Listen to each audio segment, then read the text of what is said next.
Unhappy with your phone photos? Don't worry. In this video, I'll give you 5 tips that you can start using today to level up your photography skills instantly. Let's go. Today I'm sharing my top 5 mobile photography tips and tricks to take your pictures to the next level. If you keep these 5 tips in mind when you're taking pictures with your phone, you will definitely see an improvement in the overall quality of your images. They will range from more technical aspects like what settings to use to ones that are more hardware related, like information on your camera lenses and extra accessories. And on that note, before I even dive into any tips, I'd like to introduce you to the biggest game changer in my books, the Fjorden Grip. It became my #1 accessory I recommend to photographers for their iPhone. This was actually the device that finally convinced me to go deeper into using my phone for photography, and I've never looked back. The Fjorden Grip lets me focus on photography as a craft, even if my professional camera setup is at home, with its dedicated buttons, dials, and ergonomic design. The whole experience of taking pictures with my phone improved significantly, and with that, the quality of the pictures also followed.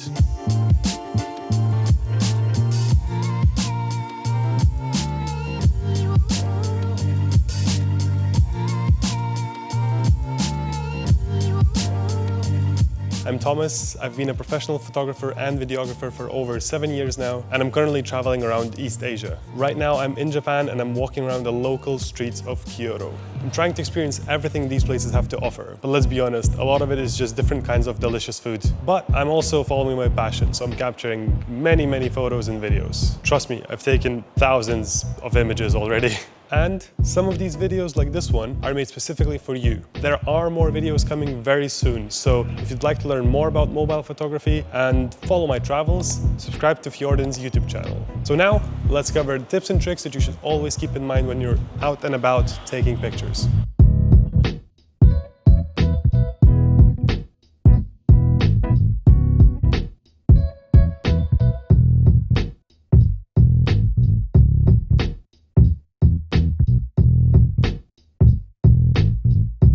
So I think I found the only quiet street in Kyoto.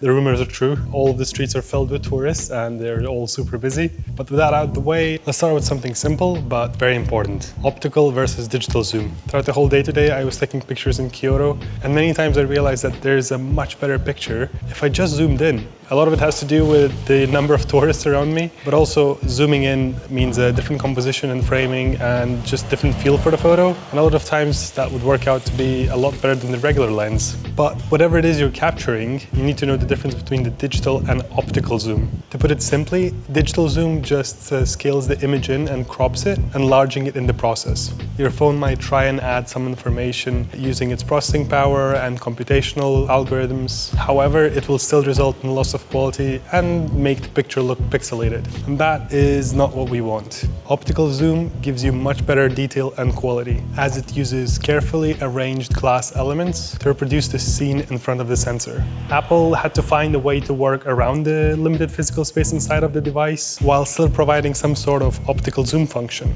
So check out the lenses on your phone.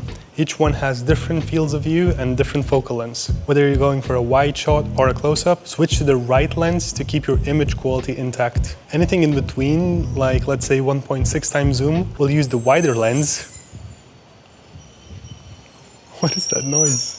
Anything in between, let's say 1.6x zoom, will use the wider lens and just crop in digitally to zoom in. So always try to stick to the native focal lengths of the lenses by choosing one of the provided options on the user interface, like 1x or 3x zoom. These will result in the best picture quality when zooming, especially important if you're capturing distant landmarks like let's say a shrine or a temple in Kyoto.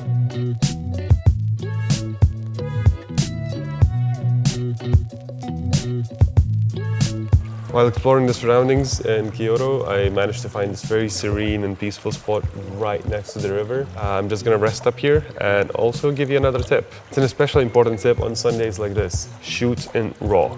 Unlike JPEGs, RAW files retain all the information from your camera sensor, so whenever you're editing your pictures, you have a lot more flexibility. It is especially important since the camera sensor in your phone is super small compared to a full-frame camera sensor in a typical camera, so your phone needs all the help it can get. In general, shooting in RAW allows you to recover details in highlights, shadows, adjust white balance, and make other significant edits to your pictures without degrading the quality too much. Like especially today, because of the harsh sunlight, I'm so glad I enabled the RAW setting, because when I try to bring back the detail in the shadows, the images will not fall apart. If they were JPEGs though, all that heavy editing would introduce artifacts, noise, and basically the image would just become unusable. So, super important. Go to your camera settings and with a couple of taps enable raw shooting. Now you're ready to capture all the rich details around you. After you enable it and start taking pictures, you might not see a difference straight away, but trust me, you're going to be thanking me and yourself for enabling it once you start editing them. It's a must in vibrant and detailed environments if you want to preserve all the colors and textures. Okay, I think I'm ready to move on.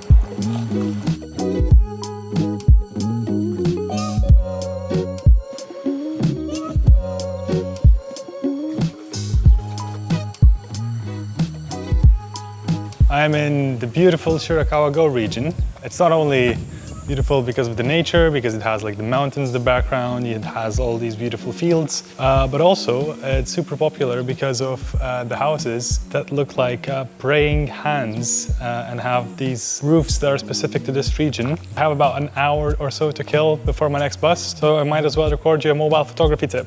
As daunting as it may seem, start using manual mode instead of always relying on auto mode. Auto mode is great for some quick snaps, but if you really are serious about learning photography and if you want to learn the fundamentals, you really need manual controls over your settings. Manual mode allows you to be creative and experiment with different settings to see what works best for each situation. For example, you can slow down your shutter speed to capture motion blur or adjust the ISO in low light without making your photos too grainy. This is actually where a separate camera app like Fjorden comes in handy. It gives you full control over the basic settings like ISO, shutter speed, and aperture. Even if it does seem a bit daunting and overwhelming at first, it is the best way to learn the basics of photography. Wind noise. That's what happens when you're shooting out in nature. If any of these terms seem unclear to you, we've also just released a separate video guiding you through mobile photography basics and what all of these terms mean. It will be linked in the description, so whenever you're done with this video, go check it out. It has absolutely everything you need to get started, so I'm sure you're going to find it useful.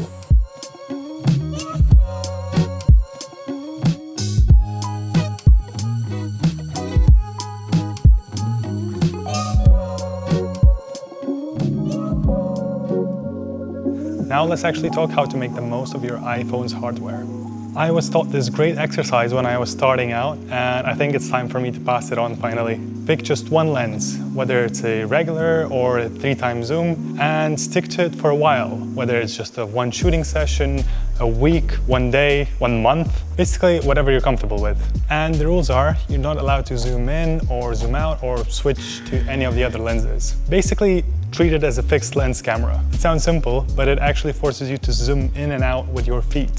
So instead of switching lenses, move closer or further from the subject. As you start, this might seem a little tricky, but it really helps you think more creatively about your shots and improves your overall photography skills. By sticking to one lens, you'll learn to frame and compose your shots better. Also, using the main camera lens on your iPhone has another benefit. It usually has the widest aperture, allowing more light to hit the sensor, which is basically what you want for low-light pictures to avoid all the grain and noise. It also has less distortion than the wide-angle lens on your phone, and it provides sharper and more detailed pictures in the end. So next time you're out and about, force yourself to use just one lens. It's a fantastic way to get better at capturing the world around you and really make the most out of your iPhone's hardware. This exercise will not only refine your technical skills, but also enhance your creative vision.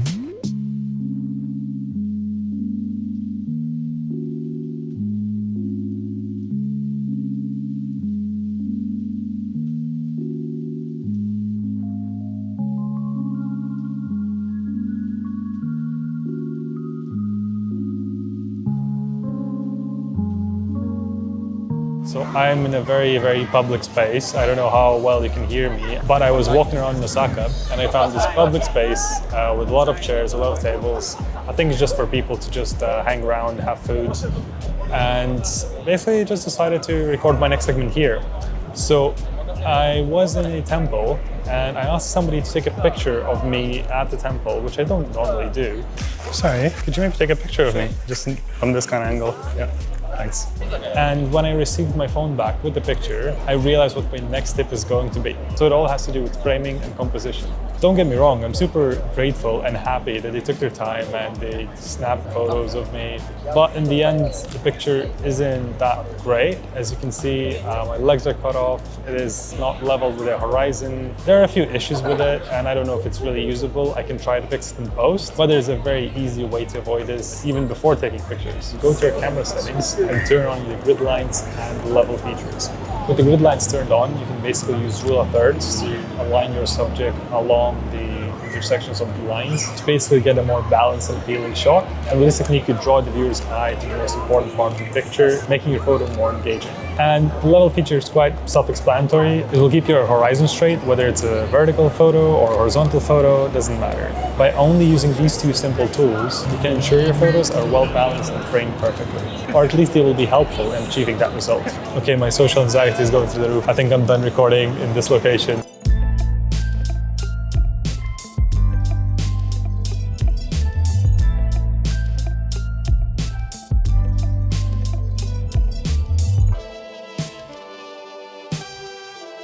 Well, that wraps up our top tips for leveling up your iPhone photography. Did you find them useful? Got any tips of your own? Share them in the comments and let's help each other out. With these tips, you should be able to capture stunning, professional quality images that showcase your experiences. If you found these tips helpful, check out the Fjorden Grip and the Fjorden App.